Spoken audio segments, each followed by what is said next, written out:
2025ஆம் ஆண்டு நடைபெற்ற குடிமைப்பணி தேர்வில் அகில இந்திய அளவில் 7வது இடத்தை பிடிச்சு சாதனை படைச்சிருக்கார் மருத்துவர் AR ராஜா முஹிதீன் அவர்கள். தென்காசி மாவட்டம் வடகரையை பூர்வீகமாக கொண்ட டாக்டர் ராஜா முஹிதீன் சென்னையில் பிறந்து வளர்ந்தவர். தனது பள்ளி படிப்பை சென்னையில் உள்ள DAV பள்ளியில் படிச்சிருக்காரு. பின்னர் தனது மருத்துவ பட்ட படிப்பை கடலூர் அரசு மருத்துவக் கல்லூரியில் படிச்சிருக்காரு. இவருடைய தந்தையார் திரு அப்துல் ரஹீம் அவர்கள் ஒரத்தநாடு அரசினர் ஆசிரியர் பயிற்சி கல்லூரியில் முதல்வராக இருக்காங்க.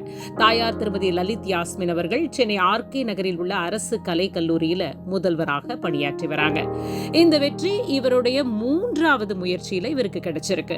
முதல் 2 முயற்சியில பிரிலிமினரி தேர்வுல கூட வெற்றி பெறாத நிலையில இந்த ஆண்டுல தனது வெற்றியை கண்டது மட்டுமில்லாம தேசிய அளவில் 7ஆம் இடத்தையும் மாநில அளவில் 2வது இடத்தையும் பெற்று சாதனை படைச்சிருக்காரு. குடிமைப்பணி தேர்வுல தாம் வெற்றி பெற்ற அனுபவத்தையும் இளைஞர்கள் வெற்றியை எவ்வாறு அடைய முடியும் என்ற சூட்சுமத்தையும் நமக்கு இங்க சொல்ல இருக்கிறாங்க. வாங்க கேட்கலாம். வணக்கம் டாக்டர் ராஜா முஹிதீன். எங்க யூடியூப் சேனல் சார்பா முதல்ல உங்களுக்கு வாழ்த்துக்கள். வணக்கம், என் பேர் டாக்டர் AR ராஜா முஹிதீன். நான் ஒரு மருத்துவர். ஆனால் நான் ஆந்த்ரோபாலஜி ஆப்ஷனல் தான் சூஸ் பண்ணியிருந்தேன் இந்த வாட்டி, மெடிக்கல் சயின்ஸ் சூஸ் பண்ணாமல். ஆந்த்ரோபாலஜி எதுக்கு சூஸ் பண்ணேன்னா இதுக்கு சில ப்ராக்டிக்கல் ரீசன்ஸ்லாம் இருக்குது. இப்போ பார்த்தீங்கன்னா மெடிக்கல் சயின்ஸோட ஸ்கோரிங் லெவல் ஆந்த்ரோபாலஜியோட பார்த்தீங்கன்னா கொஞ்சம் கம்மியாக இருந்துச்சு. அதே மாதிரி சிலபஸ் ஆஃப் மெடிக்கல் சயின்ஸ் ரொம்ப வாஸ்ட்டாக இருந்தது. 5 வருடங்கள் அங்கே படிக்கிறது நம்ம இங்கே 2 மாதங்களில் எக்ஸாம் முன்னாடி படிக்கிற மாதிரி இருக்கும். ஸோ ரிவிஷன் ரொம்ப டிஃபிகல்ட்டாக இருக்கும். ஸோ இந்த மாதிரி ப்ராக்டிக்கல் பர்பஸஸ் இருக்குது. அதை தாண்டி ஆந்த்ரோபாலஜியே நிறைய மாணவர்கள் எழுதுவாங்க. ஸோ அதனால் எனக்கு கூட இருக்க நண்பர்களோட டிஸ்கஸ் பண்ணுறதுக்கு எனக்கு யூஸ்ஃபுல்லாக இருந்தது. அதை தாண்டி நிறைய டெஸ்ட் சீரிஸ் அவைலபிளாக இருக்கும். ஸோ டெஸ்ட் எழுதவும் யூஸ்ஃபுல்லாக இருக்கும். ஸோ இந்த மாதிரி விஷயங்கள்னால நான் இப்போ ஒரு ப்ராக்டிக்கல் ரீசன்ஸ்னால ஆந்த்ரோபாலஜி சூஸ் பண்ணேன். அதுவும் இல்லாமல் எனக்கு ஆந்த்ரோபாலஜி மேலே ஒரு ஈர்ப்பு இருந்துச்சு. அதில் இருக்கிற அந்த ப்ரைமேட்ஸ், ஃபாசில்ஸ், ஆர்கியாலஜி இதெல்லாம் படிக்கணுங்கிறது எனக்கும் ஒரு ஆர்வம் இருந்தது. ஸோ அதனால தான் நான் ஆந்த்ரோபாலஜியை சூஸ் பண்ணேன். ஆந்த்ரோ பொறுத்தளவுக்கு ஏதாச்சும் ஒரு இன்ஸ்டியூட்டில் ஃபவுண்டேஷன் கோர்ஸ் பண்ணிடுங்க. நான் இங்கே மைண்ட்ஸ் ஆஃப் ஆஸ்பிரன்ஸ்ன்ட்டு சென்னையிலே நான் ஒரு சின்ன இன்ஸ்டியூட்டில் நான் என்னோடய ஃபவுண்டேஷன் செட் பண்ணேன். எனக்கு ஆனால் அவ்வளோவா ஃபவுண்டேஷன் தேவைப்படலை. ஏன்னா நான் மெடிக்கல்லேருந்து வரனால மோஸ்ட் ஆஃப் த டாபிக்ஸ் எனக்கு தெரிஞ்ச டாபிக்ஸாக தான் இருந்தது. இதை தாண்டி என்ன பண்ணணும்னா டெஸ்ட் சீரிஸ் போடும்போது நான் கரந்தீப் சார் அவரோட crash course and test series use பண்ணியிருந்தேன். அது மிகவும் யூஸ்ஃபுல்லாக இருந்துச்சு. ஸோ இது என்னோடய ரிசோர்ஸஸ் பொறுத்தளவுக்கு. இப்போ நீங்கள் என்னென்ன சோர்ஸஸ் புக்ஸ் என்னென்னலாம் ஃபாலோ பண்ணணும்னா அக்ஷத் ஜெயின் அவரோட டீமிஸ்டிஃபைட் ஆந்த்ரோபாலஜின்னு ஒரு புக்கை நான் பேஸ் மெட்டீரியலாக யூஸ் பண்ணியிருந்தேன். இதை தாண்டி ஆந்த்ரோபாலஜிலையும் டாப்பர்ஸ் நோட்ஸ் நான் மேஜராக நோட்ஸாக யூஸ் பண்ணியிருந்தேன். ஏன்னா அவங்க ஏற்கனவே நோட்ஸ் எடுத்திருக்காங்க. நான் பர்டிகுலராக எந்த நோட்ஸும் எடுக்கல. ஸோ அதனால் அவங்களோட நோட்ஸே நான் யூஸ் பண்ணிட்டேன். 3 டாப்பர்ஸோட நோட்ஸை நான் யூஸ் பண்ணியிருந்தேன். ஃபிசிக்கல் ஆந்த்ரோபாலஜிக்கு நாராயண் அமித் அவரோட நோட்ஸ் யூஸ் பண்ணியிருந்தேன். ஜென்ரலாக ஓவராலாக லகிமா திவாரி மேம் அவங்களோட நோட்ஸ் யூஸ் பண்ணியிருந்தேன். அதுக்கப்புறம் மந்தார் பட்கி சார் அவரோட நோட்ஸை பர்டிகுலராக பேப்பர் 2க்காக நான் யூஸ் பண்ணியிருந்தேன்.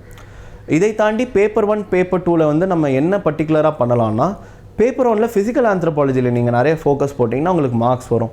ஃபாசில்ஸ், ப்ரைமேட்ஸ், அதுக்கப்புறம் ஆர்கியாலஜி இதில் நிறையா ஃபோக்கஸ் போட்டிங்கன்னா உங்களுக்கு நிறையா மார்க்ஸ் வரும். டெய்லி ஒரு ஃபாசிலை பற்றி எழுதி பார்க்குறதோ ஒரு ஆர்கியாலஜி சைட்டை பற்றி எழுதி பார்க்குறதோ இந்த ஒரு ஸ்ட்ராட்டஜியை ஃபாலோ பண்ணிங்கன்னா உங்களுக்கு கண்டிப்பாக மார்க்ஸ் வரும். இதை தாண்டி பேப்பர் 2ல் நீங்கள் வேல்யூ எடிஷன் பண்ணும்போது நான் டாப்பர்ஸ் யூஸ் பண்ண அதே வேல்யூ எடிஷன்ஸை நான் யூஸ் பண்ணிட்டேன். இதை தாண்டி ட்ரைபலில் நீங்கள் கொஞ்சம் மெனக்கெட்டு நீங்கள் வேல்யூ எடிஷன்ஸ் பண்ண ட்ரை பண்ணுங்கள். அப்படி பண்ணிங்கன்னா உங்களுக்கு அந்த இடத்துலையுமே மார்க்ஸ் கொஞ்சம் அதிகமாக வர வாய்ப்பு இருக்குது. ஸோ ட்ரைபல்ஸ் என்னென்ன ப்ராப்ளம்ஸ் கரண்ட் டேஸில் ஃபேஸ் பண்ணுறாங்க, அது கரண்ட்டாக கவர்மெண்ட் என்னென்ன சொல்யூஷன்ஸ் தராங்க, நம்ம ஸ்டேட் கவர்மெண்ட் என்னென்ன சொல்யூஷன்ஸ் தராங்க, சென்ட்ரல் கவர்மெண்ட் என்னென்ன சொல்யூஷன்ஸ் தராங்க. ஸோ இந்த விஷயங்களெல்லாம் நோட் பண்ணி வச்சுட்டு இதெல்லாம் நம்ம இம்ப்ளிமெண்ட் பண்ணலாம். இனோவேட்டிவாக ஏதாச்சும் உலக லெவலில் ட்ரைபல்ஸ்க்கு ஏதாச்சும் ஒரு சொல்யூஷன்ஸ் இருக்குன்னா அந்த சொல்யூஷன்ஸையும் நம்ம எழுதலாம். ஸோ இந்த மாதிரி கொஞ்சம் இனோவேஷன் கொண்டு வரதுக்கு ட்ரைபல்ஸ் பார்ட் 2ல் மிகவும் யூஸ்ஃபுல்லாக இருக்கும். ஸோ இந்த ஏரியாஸ்லாம் நம்ம ஃபோக்கஸ் பண்ணோன்னா நல்ல ஸ்கோரிங்காக இருக்கும். இதை தாண்டி டெஸ்ட் சீரிஸ் நிறைய எழுதுங்க.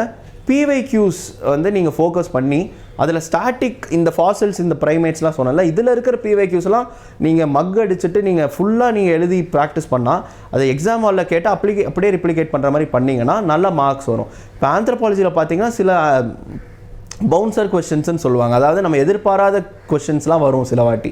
ஸோ இந்த கொஸ்டின்ஸ்லாம் நம்மளோட மார்க் கம்மியாக வாய்ப்பு இருக்குது. ஆனால் இந்த கம்மியான மார்க்கை காம்பன்சேட் பண்ணுற மாதிரி இந்த மாதிரி PYQ கொஸ்டின்ஸ்லேருந்து அப்படியே ரிப்பீட் ஆகிற கொஸ்டின்ஸில் நம்ம நல்ல எஃபர்ட் போட்டு ஒரு 10க்கு 9, 8 அந்த மாதிரி மார்க் வாங்கினோம்னா ஈஸியாக காம்பன்சேட் ஆகிரும். நம்ம அந்த ஆவரேஜ் மார்க்ஸை தாண்டி வந்துடலாம்.